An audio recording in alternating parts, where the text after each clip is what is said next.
안녕하세요. 부민병원 관절센터 안성진 센터장입니다. 손이 저리거나 감각이 둔해지는 증상 한 번쯤은 경험해 보신 적 있으신가요? 혹은 밤에 자다가 손이 저려서 깨거나 팔꿈치 안쪽이 찌릿하면서 새끼손가락까지 저린 느낌이 반복된 적은요? 이런 증상들을 단순히 피로나 나이 탓으로 넘기는 분들이 많은데요. 사실 손저림의 원인은 한 가지가 아닙니다. 가장 흔한 두 가지 원인, 손목 터널 증후군과 주관절 증후군은 저린 부위도 원인도 치료 방법도 다릅니다. 오늘 영상에서는 두 질환의 차이를 명확하게 설명드리겠습니다. 먼저 손목 터널 증후군부터 설명드리겠습니다. 손목 터널 증후군은 손목 안쪽의 좁은 통로로 손목 터널에서 정중신경이 눌리면서 생기는 질환입니다. 정중신경은 엄지, 검지, 중지, 그리고 약지 일부의 감각과 움직임을 담당하는 신경인데요. 이 공간은 여유가 많지 않아서 힘줄이 붙거나 손목 안에 압력이 조금만 높아져도 신경이 쉽게 눌리게 됩니다. 그래서 손이 저릴 때 엄지나 검지 쪽부터 저리기 시작한다면 손목 터널 증후군을 먼저 의심해 볼 수가 있겠습니다. 그리고 보통 밤에 증상이 심해지는데 수면 중 손목이 자연스럽게 굽혀진 자세를 오래 유지하면 손목 터널 안의 압력이 높아지기 때문입니다.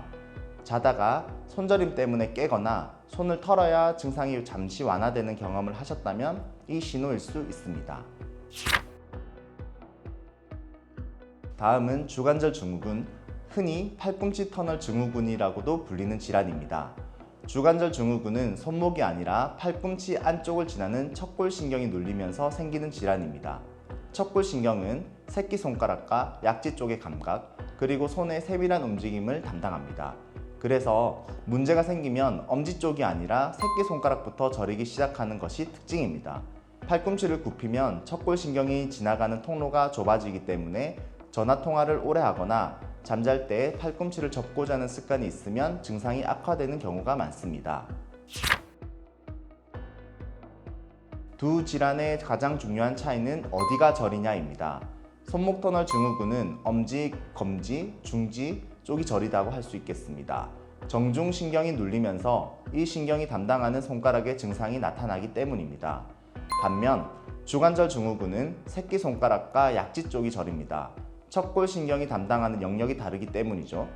또 증상이 악화되는 자세도 다릅니다.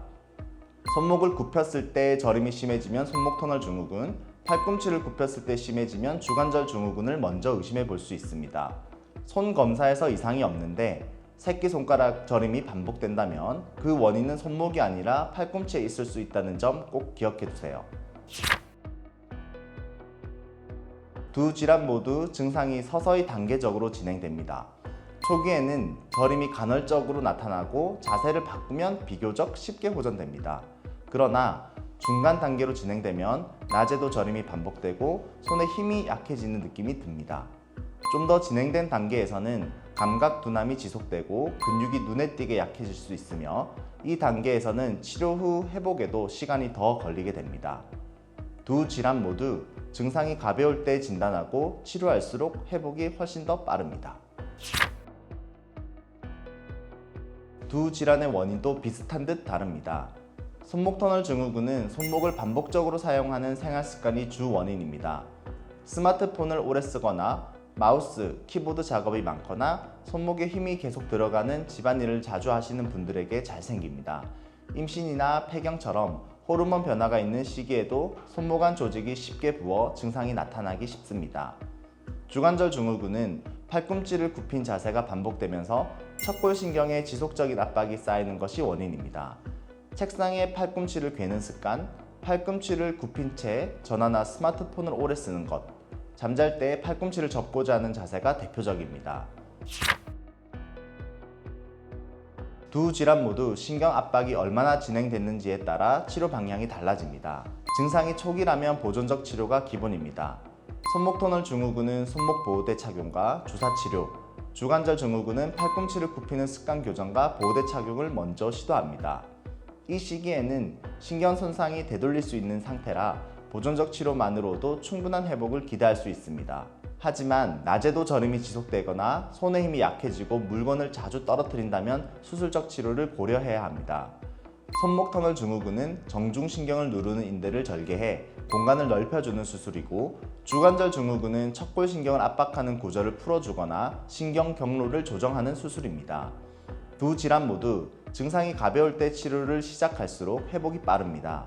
저림이 반복된다면 지체하지 마시고 전문의와 상의해 보시길 권해드립니다. 오늘은 손저림을 일으키는 두 가지 대표 질환, 손목 터널 증후군과 주관절 증후군을 함께 살펴보았습니다. 두 질환은 이름도 비슷하고 증상도 얼핏 비슷해 보이지만 저린 부위와 원인, 치료 방법이 아주 다릅니다.